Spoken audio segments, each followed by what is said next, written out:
जय हिंद साथियों। अभी रीट लेवल फर्स्ट या सेकंड का सिलेबस जारी हो चुका है।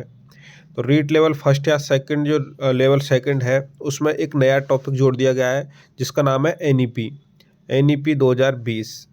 अब अधिकतर जो टीचर हैं क्लास है जो कोचिंग क्लास है या फिर किताब है उनमें ये टॉपिक देखने को आपको नहीं मिला होगा और ना ही आपने पढ़ा होगा। इतना टाइम आपके पास में रहा नहीं कि आप अब दोबारा से कोचिंग करें या फिर नई गाइड बुक लेके आए उनको पढ़ें। तो इससे बेटर रहेगा कि मैं आपके लिए संपूर्ण एनईपी में कौन कौन से आपको टॉपिक पढ़ने हैं, क्या क्या लिखना है, कैसे कैसे क्वेश्चन बनते हैं, संपूर्ण लेके आ रहा हूँ मैं। तो ये वीडियो आपकी लगभग 30 मिनट की रहने वाली है, ज़्यादा टाइम की नहीं है। 30 मिनट में पूरी कंप्लीट एनईपी विद उसके 70 से 80 क्वेश्चन इस वीडियो में लेके आऊँगा। तो अपन बात करते हैं सबसे पहले एनईपी 2020 की, यानी नेशनल एजुकेशन पॉलिसी 2020। तो सबसे पहले जो शिक्षा नीति बनाई गई थी वो 1968 में बनाई गई थी। देखो आपको दिख रहा होगा 1968 में प्रथम शिक्षा नीति थी। उसके बाद में 1986 में राजीव गांधी सरकार के द्वारा बनाई गई थी और वो लागू भी की गई थी उसके बाद। यानी प्रथम जो नीति थी शिक्षा नीति वो 1968, उसके बाद में द्वितीय जो शिक्षा नीति थी वो राजीव गांधी सरकार के द्वारा लागू की गई थी 1986। अब 1986 से लेकर के वर्तमान तक वो जो दूसरी शिक्षा नीति थी वो चल रही थी। उसके बाद में अभी एनईपी 2020 ये तृतीय शिक्षा नीति है आपकी, जो कि प्रधानमंत्री नरेंद्र मोदी के कार्यकाल में लागू की गई है। उसके बाद में अपन बात करते हैं 3 शिक्षा नीति होगी, तीसरी शिक्षा नीति है आपकी, है ना।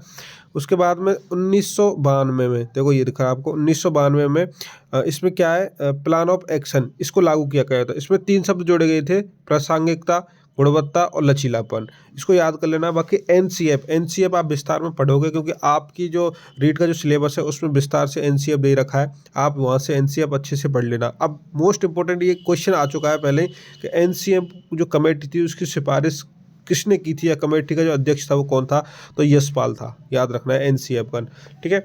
उसके बाद हम बात करते हैं अपन आरटीई, ये भी आपके सिलेबस में है।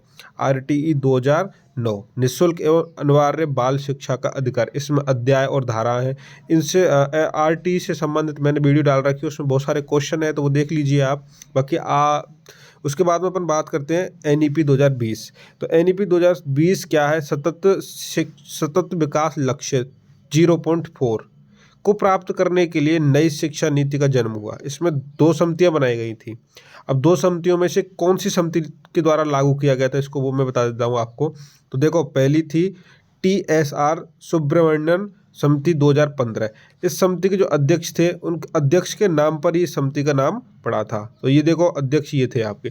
तो इसमें आपको ज़्यादा कुछ नहीं पढ़ना है, इससे संबंधित कोई भी क्वेश्चन आपको नहीं पूछा जाएगा। जो पूछा जाएगा वो है आपका दूसरी जो समिति बनी थी वो कौन सी थी, तो वो थी आपकी के कस्तूरी रंगन समिति 2017 में। यानी के कस्तूरी रंगन समिति का मतलब है कृष्णा जिसका नाम था, तो उसके बाद में के कस्तूरी रंगन समिति 2017, इसका ध्यान रखना है।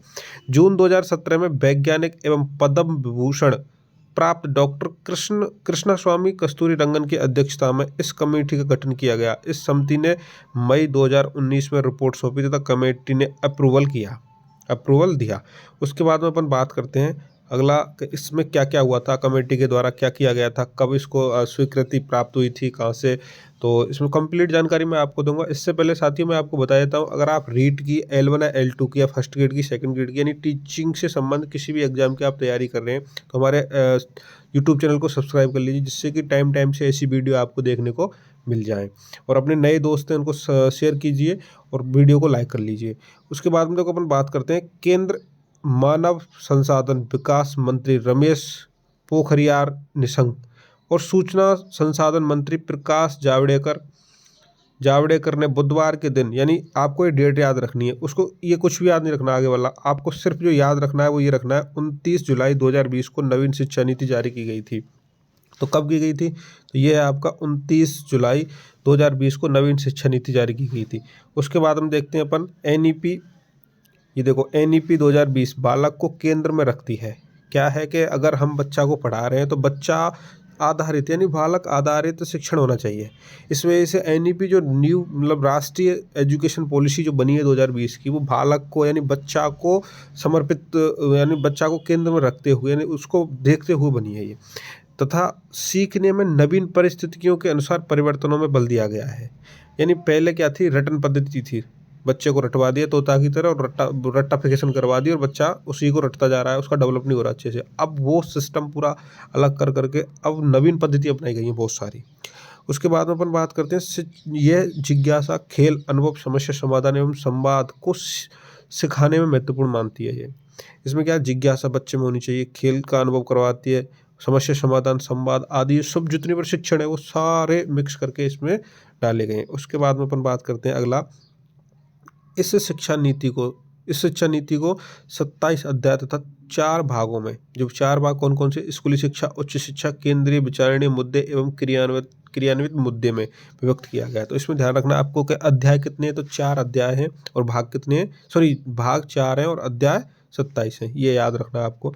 आगे अपन बात करते हैं अगला, इस शिक्षा नीति के 5 आधारभूत स्तंभ माने गए हैं। अब कौन कौन से मोस्ट इंपॉर्टेंट है, ये डायरेक्ट पूछ लेगा कि न्यू शिक्षा नीति है, एनईपी है, एनईपी 2020 है, इसके जो आधारभूत जो स्तंभ है वो कौन कौन से हैं और कितने हैं, तो कितने हैं, 5 हैं, ध्यान रखना आपको। कौन कौन से हैं, पहुंच, सामान्य, गुणवत्ता और किफ़ायती और जवाबदेही। इनको याद रखना, कैसे याद रखोगे, तो पहुंच, आपकी पहुंच कहाँ तक है, उसके बाद में जितनी आपकी पहुंच रहेगी उतना आप सामान्य रहोगे, और जो आदमी सामान्य रहता है वो गुणवत्ताशाली रहता है, और गुणवत्ता है उसके अंदर तो वो बहन भी करेगा उस चीज़ को कि हाँ मेरे अंदर गुणवत्ता है। उसके बाद में अगर किसी बात में अगर जवाब वाली बात आ जाए तो वो जवाब भी देगा।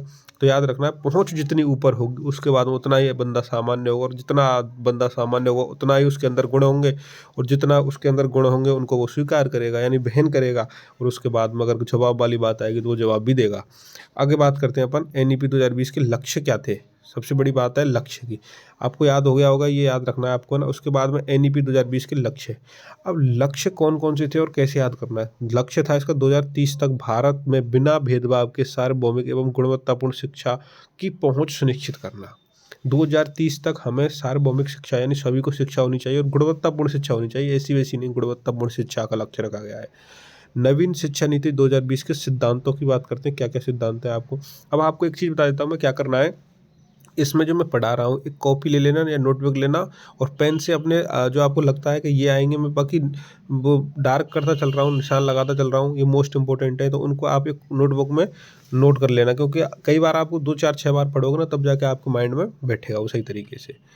और आगे अपन बात करते हैं, देखो सिद्धांतों की, तो पहला है हर बच्चे को विशिष्ट क्षमता की स्वीकृति, पहचान और उसके विकास हेतु प्रयास करना। दूसरा है बुनियादी साक्षरता और संख्या ज्ञान यानी FLN, बुनियादी साक्षरता और संख्या ज्ञान को सर्वाधिक प्राथमिकता देना। निपुण भारत अभियान के तहत कक्षा 3 तक या 9 वर्ष तक साक्षरता संख्या ज्ञान को प्राथमिकता देना।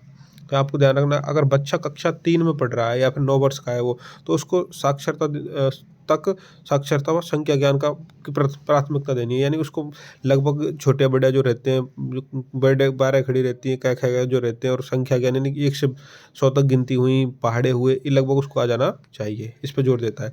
आगे बात करते हैं, तीसरा है लचीलापन, यानी विद्यार्थियों को रुचि एवं योग्यता के अनुसार विषय चुनने की स्वतंत्रता है इसमें क्या है, आप 9वीं क्लास से लेकर के 12वीं क्लास तक का जो है उसमें सेमेस्टर वाइज पेपर होंगे। उसके बाद अपन 9वीं क्लास में सब्जेक्ट चूज कर सकते हैं, इसका सिस्टम थोड़ा सा डिफरेंट है। आगे अपन बात करते हैं, चौथा संबद्धता, सभी ज्ञान की एकता एवं अखंडता सुनिश्चित करने के लिए सभी विषयों को जोड़कर पढ़ाना है। सभी विषयों को यानी गणित को साइंस में, साइंस को सोशल साइंस में, ऐसे करके सबको जोड़ते हुए पढ़ाना है। अवधारणात्मक समझ पर जोर देना, यानी रटने वह केवल परीक्षा पर बल देने का विरोध करता है ये। इसमें कई जगह तो क्या है, परीक्षा ही खत्म कर दी है इसमें, जो बोर्ड परीक्षा आपकी केवल 12th क्लास में होगी, 10th क्लास की बोर्ड परीक्षा ही खत्म कर दी है इसमें। देखना आगे आएगा वो पूरा सिस्टम। रचनात्मक व तार्किक सोच यानी तार्किक निर्णय लेने व नवाचारों पर बल देता है ये, ठीक है, तार्किक सोच पर बल देता है।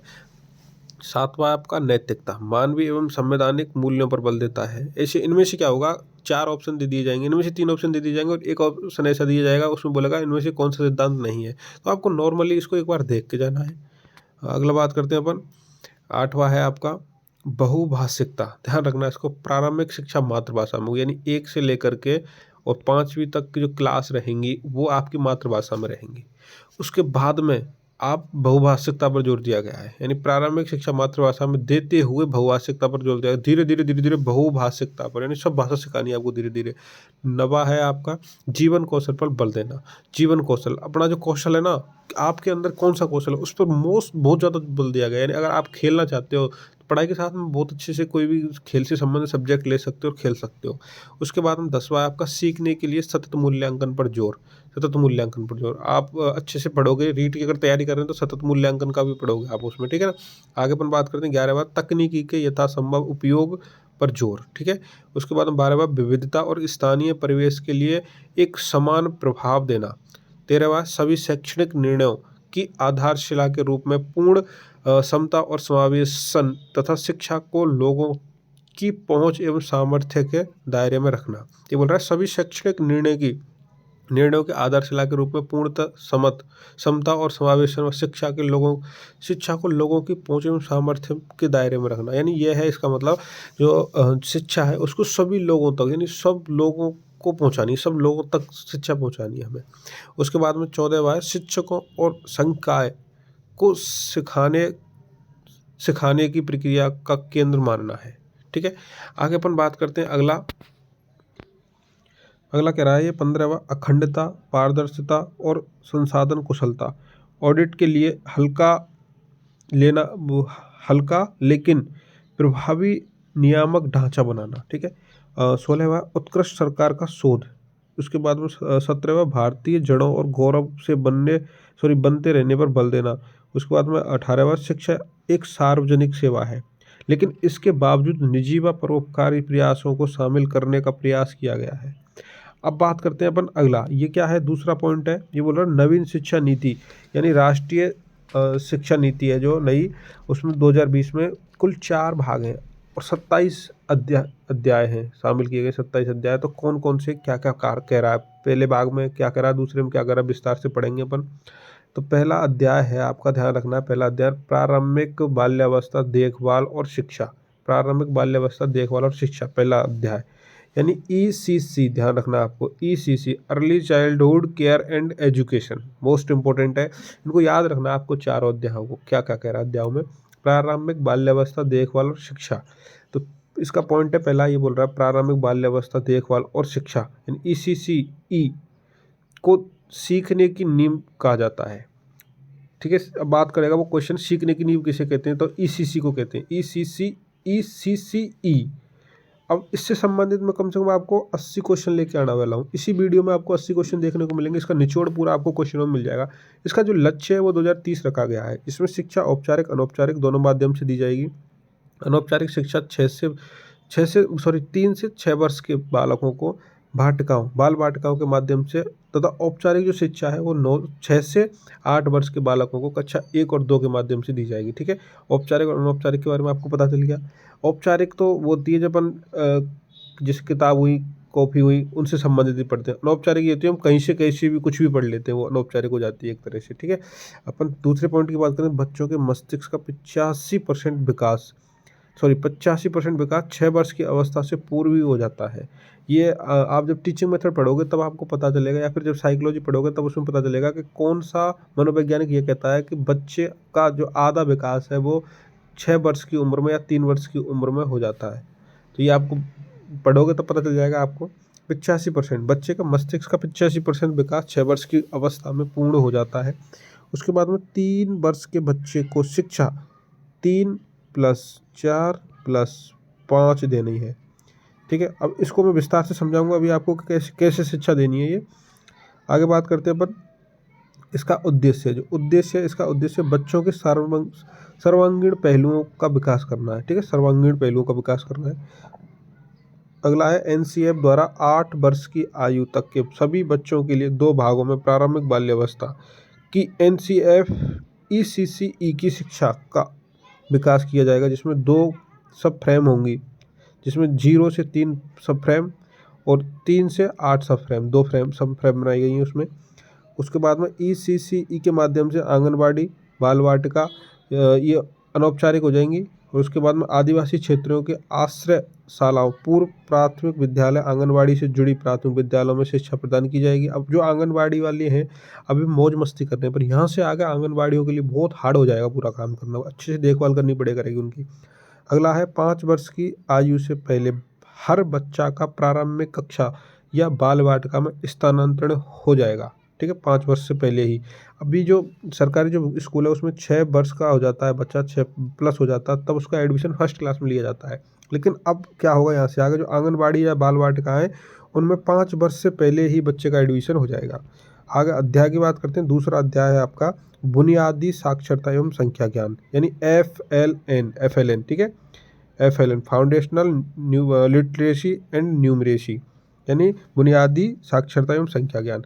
तो इसमें क्या बोल रहा है ये दूसरे अध्याय में, दूसरे अध्याय की अपन बात, ये बोल रहा है दूसरे में सीखने के लिए एक तात्कालिक आवश्यकता और पूर्व शर्तें। कक्षा 3 तक के प्रत्येक बालक 3 से 9 वर्ष को सार्वभौमिक मूलभूत साक्षरता, लिखना पढ़ना और अंकगणित व संख्या ज्ञान को वर्ष 2025 तक पूर्ण करना है। अब आपका जो क्वेश्चन बनने वाला है वो बनने वाला है कि FLN का जो लक्ष्य रखा गया है, एक तो NEP का जो NEP है ना, NEP है ना, उसका लक्ष्य तो 2030 रखा गया। कब रखा गया? 2030। बात करते हैं अपन FLN का। FLN का जो लक्ष्य रखा गया है वो 2025 रखा गया। मोस्ट इंपॉर्टेंट क्वेश्चन है ये आपको रट लेना है।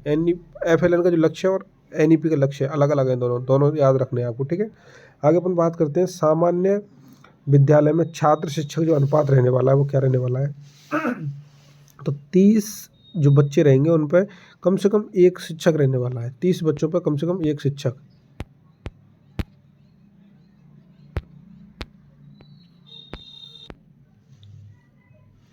30 बच्चों पर कम से कम एक शिक्षक रहने वाला है।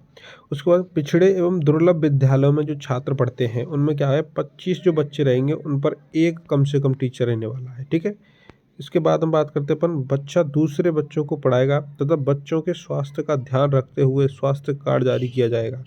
आगे बात करते हैं तीसरा अध्याय आपका ड्रॉप आउट बच्चों की संख्या कम करना और सभी स्तर पर शिक्षा की सार्वभौमिक पहुंच सुनिश्चित करना। यानी ड्रॉप आउट जो स्कूलों को छोड़ देते हैं उनको ड्रॉप आउट बोलते हैं। तो ड्रॉप आउट बच्चों की संख्या कम करनी है हमें। अब बात कर रहा 2030 तक प्री स्कूल से माध्यमिक स्तर तक 100% सकल नामांकन अनुपात, यानी ग्रोस इनरोलमेंट रेशियो, यानी जीईपी का जीईआर का जो लक्ष्य रखा गया है वो भी 2030 से ध्यान रखना है इसका। ठीक है ना, को प्राप्त करना था। ड्रॉप आउट दर की दर में कमी करना। National institute of open school तथा स्टेट ओपन स्कूल द्वारा ABC लेवल के जो पाठ्यक्रम है कक्षा 10th व 12th के समकक्ष होंगे। सामाजिक आर्थिक व वंचित वर्ग पर विशेष बल दिया जाएगा। ठीक है, आगे अपन बात करते हैं चौथा अध्याय है। चौथा अध्याय में क्या करा है, स्कूलों में पाठ्यक्रम और शिक्षण शास्त्र। स्कूलों में जो पाठ्यक्रम रहेगा वो कैसा रहेगा, शिक्षण शास्त्र क्या रहेगा। अधिगम समग्र एकीकृत आनंददायी एवं रुचिकर होना चाहिए। जो अधिगम होगा ना वो समग्र एकीकृत एवं आनंददायी होना चाहिए और रुचिकर होना चाहिए। राष्ट्रीय शिक्षा नीति 2020 की बात करते हैं अपन। तो 2020 द्वारा अनुशंसित स्कूल शिक्षा की संरचना क्या है, तो 5 3 3 + 4 ये रहेगी आपकी। ये हो गया आपका 18 वर्ष का पूरा, यानी 5 4 9 और 3 12, 5 और 4 9, 9 और 6 15 साल का हो गया पूरा सिस्टम ये ना, 15 का हो गया। अब देखते हैं अपन कैसे कैसे क्या है इसमें पूरी संपूर्ण जानकारी है कि कौन सी स्टेज के हिसाब से है। तो इसमें क्या रहेगा, 5 + 3 + 3 + 4 मोस्ट इंपॉर्टेंट है, इसको रट लेना आप। ये आपको हर एक ना एक क्वेश्चन में देखने को मिल जाएगा, एक ना एक पेपर में देखने को एक क्वेश्चन मिल जाएगा। पहला जो स्टेज रहेगा वो रहेगा फाउंडेशनल स्टेज। इसकी उम्र रहने वाली है आपकी 3 से 8 वर्ष। 3 से 8 वर्ष रहने वाली फाउंडेशनल स्टेज। यह 3 वर्ष आंगनबाड़ी व प्री स्कूल के लिए तथा 2 वर्ष कक्षा 1 व 2 प्राथमिक स्कूल के लिए। तीव्र मस्तिष्क विकास, खेल व स्वयं खोज आधारित सीखना इसमें शामिल होगा। अपन बात करते हैं क्या होगा, तो यह है जो 3 वर्ष आंगनबाड़ी हो जाएगा। उसके बाद में देखो 5 साल का जो रूपरेखा है वो है आपका इसमें फाउंडेशनल स्टेज। 3 वर्ष का जब बच्चा हो जाएगा तब से लेकर के 8 वर्ष तक के बच्चे का है पूरा कम्प्लीटली। तो 3 वर्ष का बच्चा आंगनबाड़ी में रहेगा 3 साल तक। उसके बाद में क्या होगा, 2 वर्ष रहेगा वो पहली और दूसरी प्राथमिक स्कूल में। उसके बाद में उसमें क्या किया जाएगा, तो उसका तीव्र मस्तिष्क का विकास किया जाएगा खेल और खोज के माध्यम से।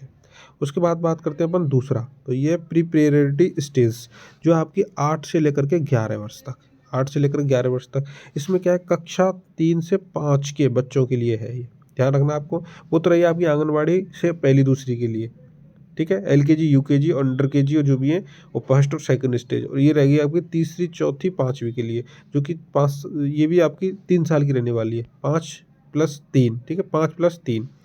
तो इसमें क्या होगा, इसके पाठ्यक्रम में पढ़ना, इसके जो पाठ्यक्रम होगा उसमें पढ़ना लिखना बोलना कला शारीरिक शिक्षा और भाषा गणित विज्ञान शामिल किए जाएंगे इसमें। आगे है आपका तीसरा, तीसरा है मिडिल स्कूल स्टेज। मिडिल जो स्कूल स्टेज है वो है आपकी 11 वर्ष से लेकर के 14 वर्ष। ये भी 3 की है, देखो आपको दिख रहा होगा इधर, 5 3 3 हो गया, 3 हो गया, फिर 3 आ गया दोबारा से। तो इसमें क्या किया जाएगा, तो ये शिक्षा 6 से 8 वर्ष के बच्चों के लिए है, ठीक है। 8 5 तो ये हो गई, सॉरी कक्षा है, ये जो वर्ष तो ये हो गया आपका 11 से लेकर के 14 वर्ष तक के बच्चों के लिए है। बाकी कक्षा की बात करते हैं अपन, तो ये कक्षा 6 से लेकर के 14, सॉरी 6 से लेकर के 8, जो 8वीं क्लास तक के बच्चे रहेंगे उनमें है ये। इसमें विषय अवधारणा को सिखाने तथा पाठ्यक्रम में अमूर्त अवधारणा, मूर्त और अमूर्त आप जब टीचिंग मेथड पढ़ोगे तब आपको पता चल जाएगा। मूर्त तो वो होता है जो आपको दिखता है, और अमूर्त वो होता है आपको जो दिखता नहीं है ना। अवधारणा विज्ञान गणित कला खेल सामाजिक विज्ञान वानिकी एवं व्यावसायिक विषय होंगे इसमें, ठीक है। अब चौथे स्टेज की अपन बात कर लेते हैं। चौथा स्टेज बोल रहा है आपका हाई स्कूल। सेकेंडरी जो स्टेज होती है वो है आपकी हाई स्कूल, यानी 14 उम्र रहेगी बच्चे की, 14 से 18 वर्ष। इसमें ये कक्षा 9 से 12 तक का है, ठीक है, कक्षा 9 से 12 तक का है। पहला फेज कक्षा 9 से 10 तक का है, और दूसरा फेज है 11 से 12 के बच्चों के लिए। इसके पाठ्यक्रम में गहराई और आलोचनात्मक सोच, जीवन आकांक्षा पर ध्यान एवं विषय चुनाव का लचीलापन होगा। इसमें आप विषय चूज कर सकते हो, 9th क्लास में ही चूज कर सकते हो। सेमेस्टर बाद परीक्षा होंगी आपकी। अब बात करते हैं अपन मोस्ट, जो नोट है वो क्या है, आपका ध्यान रखना है इसमें। राजस्थान में राज्य में 20 अक्टूबर 2022 को फाउंडेशनल स्टेज का कार्यक्रम NCFS के तहत शुरू किया गया था। मोस्ट इंपोर्टेंट है, इनका ध्यान रखना है आपको, रट लेना है आपको। दूसरा पॉइंट करा आपका कि विद्यार्थियों के समग्र विकास पर बल देगा। तीसरा करा कोर्स चुनाव पर बल देगा, सेमेस्टर के माध्यम से पढ़ाना व सभी विषयों का ज्ञान देना, ठीक है। कोर्स में अपन कोर्स चुनाव में सब्जेक्ट चूज कर सकते हैं। उसके बाद में बहुभाषावाद और भाषा की शक्ति विकसित करना, और यह योगात्मक आकलन के स्थान पर संरचनात्मक आकलन को बढ़ावा देना। योगात्मक आकलन के जो स्थान पर संरचनात्मक, ध्यान रखना आपको, किस आकलन को बढ़ावा देगा, तो संरचनात्मक आकलन को बढ़ावा देगा। अगला आपका राष्ट्रीय आकलन केंद्र द्वारा 360 डिग्री प्रोग्रेस कार्ड बनाना, ठीक है। आगे अपन बात करते हैं, अगला करा राष्ट्रीय मूल्यांकन केंद्र यानी परख, ध्यान रखना। और परख की जो फुल फॉर्म वो याद रखनी है आपको, performance assessment review and analysis for knowledge for holistic development. इसको अलग से आप लिख लीजिए कहीं भी, परख की जो फुल फॉर्म है वो क्या है आपको देखने को मिल जाएगी। राष्ट्रीय मूल्यांकन केंद्र है ये, ठीक है। परख है performance assessment review and analysis of knowledge for holistic development, समग्र विकास के लिए एक ज्ञान का प्रदर्शन, मूल्यांकन समीक्षा और विश्लेषण। अगला पॉइंट है आपका प्रतिभाशाली बच्चों के लिए संवर्धन सामग्री, विभिन्न प्रोजेक्ट सर्कल और ओलंपियाड प्रतियोगिताओं का आयोजन किया जाएगा। आगे बात करते हैं पर अध्याय 5 की। तो अध्याय जो 5 है वो किससे संबंधित है, शिक्षकों से संबंधित है। शिक्षक क्या करेंगे, क्या उनकी रणनीति रहेगी, शिक्षकों से संबंधित है। तो ये देखो बात करते हैं पर अगला पॉइंट की, ये बोल रहा है आपका वर्ष 2030 तक शिक्षण के लिए न्यूनतम योग्यता 4 वर्षीय एकीकृत बीएड डिग्री होगी, ठीक है। अगला, प्रत्येक शिक्षक को प्रति वर्ष लगभग 50 घंटे का सतत व्यवसाय विकास यानी CPD में हिस्सा लेना होगा। 4 वर्षीय एकीकृत बीएड में ग्रामीण क्षेत्रों को मेरिट आधारित छात्रवृत्ति दी जाएगी। किसी विशेष परिस्थिति में ही शिक्षक का ऑनलाइन सोल आधारित स्थानांतरण होगा। और शिक्षक पात्रता परीक्षा टेट को विस्तृत एवं मजबूत किया जाएगा। Third grade, second grade, first grade को भी लागू किया जाएगा। वही जो अभी चल रहा है वो सेम रहेगा। साथ ही साक्षात्कार व कक्षा में पढ़ने का प्रदर्शन व स्थानीय भाषा के ज्ञान का आकलन किया जाएगा। आगे बात करते हैं, शिक्षकों की भर्ती के लिए स्कूल परिसर की स्थापना की जाएगी। ठीक है, इसका अगला कह रहा है आगे का, तो शिक्षकों को गैर शैक्षणिक गतिविधियों से मुक्त किया जाएगा। जैसे अभी चुनावों में लगा देते हैं, पल्स पोलियो में पहले लगा देते हैं, अब नहीं लगाते, कोई महामारी में लगा दिया तो उनमें नहीं लगाएंगे, गैर शैक्षणिक कार्य हो गया ये। ठीक है, उसके बाद में अपन बात करते हैं, शिक्षक अपने तरीके से पढ़ सकता है। शिक्षक अपने तरीके से पढ़ सकता है। शिक्षक के कैरियर मैनेजमेंट प्रोसेस हेतु उनकी पदोन्नति व वेतन वृद्धि की जानी चाहिए। इन्हीं संस्थाओं द्वारा 2 वर्षीय DLED दी जाएगी। ठीक है, 2 वर्षीय बीएड डिग्री दी जाएगी।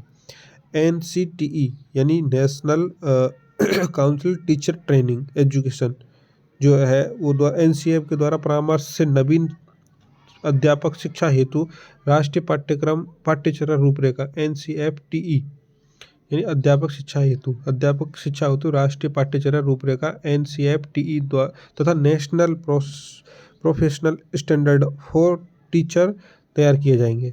आगे बात करते हैं, पर नॉर्मली चीज़ें को आपको याद रखने की कोई बड़ी बात नहीं, आप तो सिर्फ अध्याय याद रख लेना कि छठे अध्याय में क्या बोल रहा है। तो छठे अध्याय में ऐसे 5 अध्याय में क्या बोल रहा है, तो समता मूलक एवं समावेशी। अब ये क्या होता है इसके बारे में याद रखना। NEP में ये सिफारिश की गई है कि शैक्षिक रूप से सामाजिक व आर्थिक रूप से वंचित बड़ी आबादी वाले कुछ क्षेत्रों की विशेष शिक्षा घोषित की जानी चाहिए। शिक्षा सभी के लिए अधिगम सामाजिक आर्थिक रूप से वंचित समूह तक शिक्षा देने के लिए परिवहन निःशुल्क आवास व सहायक उपकरण उपलब्ध करवाना उद्देश्य है। केंद्र सरकार सभी लड़कियों व ट्रांसजेंडर छात्रों की गुणवत्तापूर्वक शिक्षा सुनिश्चित करने हेतु जेंडर समावेशी निधि का गठन करेगी। आगे 7वां अध्याय में क्या बोल रहा है, तो स्कूल परिसर की स्थापना। जो स्कूल परिसर है उसकी स्थापना राज्य व केंद्र शासित प्रदेशों की सरकारों के द्वारा 2025 तक स्कूलों के समूह बनाकर स्कूल परिषद बनाकर 5 से 10 किलोमीटर के दायरे में एक माध्यमिक विद्यालय होगा, जिसमें आसपास के सभी छोटे विद्यालयों आंगनवाड़ी केंद्र शामिल होंगे। इसका सर्वप्रथम सुझाव कोठारी शिक्षा आयोग 1964 से 66 में दिया गया था। ये ध्यान रखना है आपको। जो स्कूल परिषद की स्थापना का जो सबसे पहले जो सुझाव दिया गया था, तो वो कब दिया था और किसने दिया था? कोठारी शिक्षा आयोग ने दिया था 1964 से 66 में, लेकिन लागू नहीं किया गया था उस टाइम। इसका नेतृत्व CDEO और CBO होंगे। CDO और CBO मुख्य जो डिस्ट्रिक्ट लेवल का जो एजुकेशन ऑफिसर होता है और ये ब्लॉक लेवल का जो मुख्य एजुकेशन ऑफिसर होता है वो रहेंगे। उसके बाद में बात करते हैं, हर जिले व राज्य को प्रोत्साहन किया जाएगा कि वह बल भवन स्थापित करें। उसके बाद में 8वां अध्याय है। अध्याय की बात करते हैं 8, ये बोल रहा है स्कूल शिक्षा के लिए मानक निर्धारण एवं प्रमाणन। तो सार्वजनिक शिक्षा प्रणाली के सेवा प्रावधान और शैक्षणिक संचालन की जिम्मेदारी स्कूल शिक्षा निदेशालय की होगी। इसमें कोई बड़ी बात नहीं, इसको पढ़ने की आपको आवश्यकता नहीं है, ऐसा कुछ भी नहीं है इसमें। बाकी अपन आगे बात करते हैं पाठ्यक्रम की। राज्य में अकादमिक मानक एवं पाठ्यक्रम सहित शैक्षणिक मामले RSCERT यानी अपनी जो RSCERT है वो संभालेंगे, अपना जो नेतृत्व करेंगे। उसके बाद में बात करेंगे अपन अगला स्टेट जो CERT है ना वो संभालेंगे। जैसे अपनी राजस्थान की RSCERT हो गई। उसके बाद में नई शिक्षा नीति 2020 के अंतिम प्रारूप में शामिल नई कौन कौन सी बातें वो याद रखनी है आपको। तो कक्षा 1 से 12 के छात्रों को महीने में 10 दिन बस्ता नहीं लाना होगा। कक्षा 1 से जो 12 तक के जो बच्चे हैं उसमें महीने में 10 दिन आपको बैग नहीं लाना पड़ेगा। ठीक है, यानी बोझ शिक्षा मतलब बोझ नहीं बनेगी किसी के ऊपर। ठीक है, आगे बात करते हैं कक्षा 1 में 2 के विद्यार्थियों के लिए क्लास वर्ग के लिए एक नोटबुक तथा कक्षा 3 से 5 के लिए 2 नोटबुक रखनी होंगी। नवीन शिक्षा नीति 2020 को लागू करने वाला पहला राज्य कर्नाटक और दूसरा राज्य मध्य प्रदेश है। मोस्ट इम्पोर्टेंट, ठीक है, आपको ये याद रखना है। मोस्ट इम्पोर्टेंट ये है कि नवीन शिक्षा नीति है उसको जो लागू करने वाला पहला राज्य बनाया वो कर्नाटक और दूसरा मध्य प्रदेश बनाया। अब आज बात करते हैं अपन, तो राजस्थान ने भी इसको लागू कर दिया है। उसके बाद में बात करते हैं अगला NEP 2020 के सुझाव पर राज्य की वर्तमान स्थिति। तो NEP 20 है उसमें राज्य की वर्तमान जो स्थिति है वो क्या है। तो बात करते हैं SCEF स्टेट कैरिकुलम फ्रेमवर्क का विकास, RSCRT उदयपुर द्वारा 4 SEF, ठीक है, ये आपको दिख रहे होंगे, ये दिख रहे हैं कि विकास हेतु राज्य की 7 डाइट्स अलवर, भरतपुर, जोधपुर, बीकानेर, राजसमंद, टोंक और कोटा को DLC के लिए प्राधिकृत किया गया है। आपको याद रखना है डाइट कितनी है, तो राजस्थान में 7 है। कौन कौन सी, ये इनको क्या किया गया है, DLC के लिए प्राधिकृत किया गया है। आपका जो क्वेश्चन बनेगा वो राजस्थान से संबंधित बनेगा। एक तो आपका पहला प्रश्न था वहाँ से बनेगा और एक बनने वाला आपका यहाँ से क्वेश्चन। उसके बाद में इन 4 प्रकार के SEF हेतु राजस्थान सरकार द्वारा 3 रिटायरिंग कमेटी का गठन किया गया है। वो कौन कौन सी कमेटी है, ये आपको दिख रही होंगी, तीनों कमेटी, ठीक है, इनको याद रख लेना है आपको। आगे बात करते हैं अपन स्कूली शिक्षा से पहले बच्चों को तैयार करने हेतु RSCRT द्वारा स्कूल रेडीनेस कार्यक्रम तैयार किया गया था। स्कूल रेडीनेस कार्यक्रम, अब इसमें क्या है तो नोट है, स्कूल रेडीनेस कार्यक्रम विद्या प्रवेश कक्षा 1 में नव प्रवेशित विद्यार्थियों के लिए 3 माह या 12 सप्ताह का खेल एवं गतिविधि आधारित तैयारी कार्यक्रम है, जो NEP 2020 के अंतर्गत निपुण भारत की सिफारिश के अनुसार विकसित किया गया है। ध्यान रखना है आपको, स्कूल रेडीनेस जो कार्यक्रम है वो कब कितनी कौन सी क्लास के लिए चलाया गया है, तो क्लास है आपकी पहली क्लास के लिए, यानी 3 माह रहेगा ये या फिर 12 सप्ताह रहेगा, ठीक है, 3 माह या फिर 12 सप्ताह, याद रखना है आपको। आगे अपन बात करते हैं इस कार्यक्रम का उद्देश्य क्या है, नव प्रवेशित विद्यार्थियों का विद्यालय आवरण से जुड़ाव करना। स्कूल की तैयारी के कार्यक्रम के शिक्षा शास्त्र के 3 आयामी द्वारा परिभाषित किया गया है, जो बच्चों को बच्चे तैयार हो, विद्यालय तैयार हो और परिवार तैयार हो, ये इसका वो है, स्लोगन है आपका, बच्चे तैयार हो, विद्यालय तैयार हो और परिवेश तैयार हो। इसलिए इसको स्कूली शिक्षा यानी स्कूल रेडीनेस कार्यक्रम शुरू किया गया है। रेडीनेस कार्य पुस्तकें भी बनाई गई हैं, कौन कौन सी हैं, तो स्वास्थ्य व अच्छाई, इसकी पुस्तक आसमानी रंग रहेगा, इसकी पुस्तक का है ना। प्रभावी संप्रेषक, इसकी गुलाबी रंग रहेगा, और संबंध अधिगम करता तो इसका हरा रंग रहेगा, ठीक है। आगे बात करते हैं, तीसरा है अधिकृत बाल विकास सेवाएं। अधिकृत बाल विकास सेवाओं के तहत 3 से 4 वर्ष के लिए किलकारी यानी 4 से 5 वर्ष के लिए उमंग और 5 से 6 वर्ष के लिए तरंग नाम की वर्क बुक बनाई गई हैं। याद रखना आपको कौन कौन सी वर्क बुक बनाई है, उनका नाम क्या है, तो 3 से 4 की है किलकारी, और 4 से लेकर के 5 की है उमंग, और 5 से लेकर के 6 की है तरंग। बुकों का नाम रखना है आपको याद।